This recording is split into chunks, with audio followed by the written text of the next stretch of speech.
So in the Olympics, there was one player that I think was almost outside of like LeBron Curry that was the next standout, and it was Yabusele. Like Guerschon Yabusele was, in my opinion, robbed, and I mean it, absolutely robbed of a All-Star selection. Yeah, you can say Wemby was better in the final, but up to that point, I think Yabusele was, especially in getting them to the final, was the you could argue the best player on the French team. And he's someone that took Rudy Gobert out of starting lineup. But look, Rudy Gobert was their standout. Him and Fournier were their standouts in the last Olympics. And again, France almost won. France almost won in 2021 as well. And Rudy Gobert was dominant. But yet Yabusele completely kept him out of the lineup. But look at Yabusele's stats in the Olympics. He averaged 14 points. But if you want to look at his stats in the games that mattered, 22 against Canada, 17 against Germany, 20 against USA. He averaged 20 points a game. You could round up to averaging 20 points a game after obviously the first two group games. But again, the Brazil game, they dominated. Germany game, they got beaten well. The Japan game that mattered, 13 points. And as soon as he gets put into the starting lineup, he becomes a complete game changer. And these are good teams. The Canada team's good. Germany team's good. And so is the French team. But why exactly are we talking about Yabusele? Yabusele is not an NBA player. If you know who Yabusele plays for, Yabusele currently plays for Real Madrid. As far as I'm aware, he is still under contract. It said here he signed a 3-year deal in January 2022. So he's got one more year in Madrid. So we're not going to be seeing a team sign Yabusele this summer. A lot of people are talking about, could a team go and sign Yabusele? But this is what Matthias Lazor said. Cordinier, Yabusele, and Lazor are all free agents next year. Like, if you're looking at this French team, Cordinier was terrible in the final, by the way. He was absolutely terrible, and you're looking only averaging 8.8 points per game. 20 against Canada, 16. He was their, like, spark plug player in those two games. He was one of their best players in both of them. 4 or 5 from 3 against Canada was unbelievable. And then you've got Matthias Lazor, who is, again, playing for Panathinaikos, the EuroLeague champions, only averaged 7.2 points per game, but it was just the energy off the bench. It's like, it's Kenneth Faried-esque. And the thing is, I don't know how good he would be in the NBA. I think, what's his name would be pretty good. Cordinier would be good, just because he's a flat-out scorer. But Yabusele is the one player that I think could come in and instantly be an impactful player. Someone says they might have to take the three of us. And Yabusele saying, I've been waiting on a second chance. I'm ready.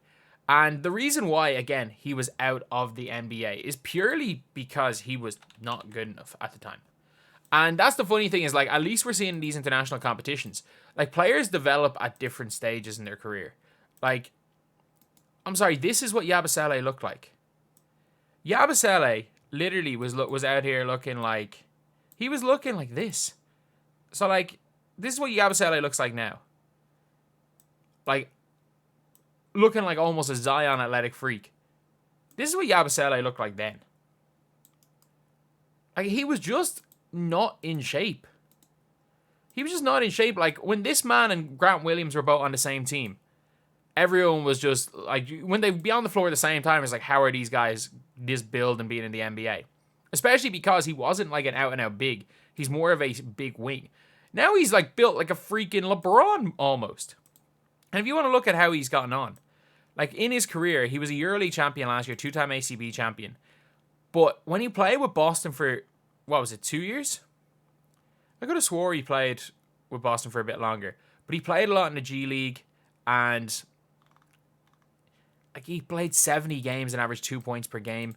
His shooting percentages weren't terrible, but he just wasn't good enough. He just straight up was not good enough. He played in those 2018 playoffs and averaged 0.3 points per game. And then at least in EuroLeague, he's been he's not even like a guaranteed starter, but coming off the bench to average 10.5 points per game is not bad at all. Trust me on that. That is not bad numbers at all.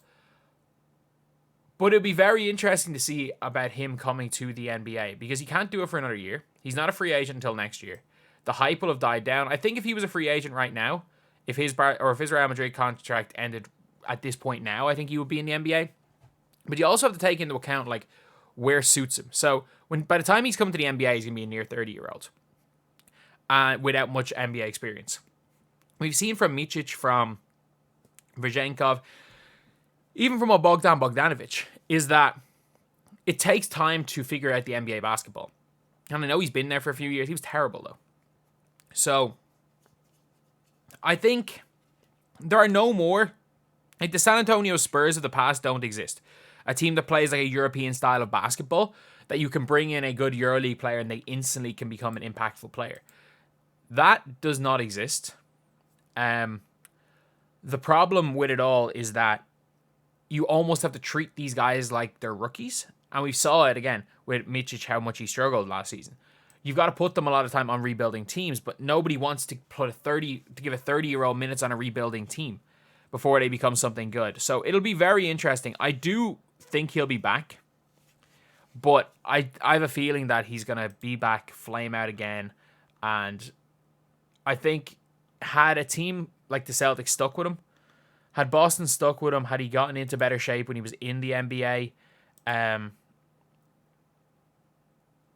if he was like this when he was in the NBA, I think he could have been brilliant. But at the same time, like, they got rid of him when he was 23. The last time he played in the NBA was when he was 23. He didn't improve quick enough, so they sent him off. And it's just unfortunate that he has since been, like, he's since become an NBA level player. It's just maybe it's too late. I don't know. I have a feeling that he will get signed and he'll probably sit on a bench somewhere in the NBA.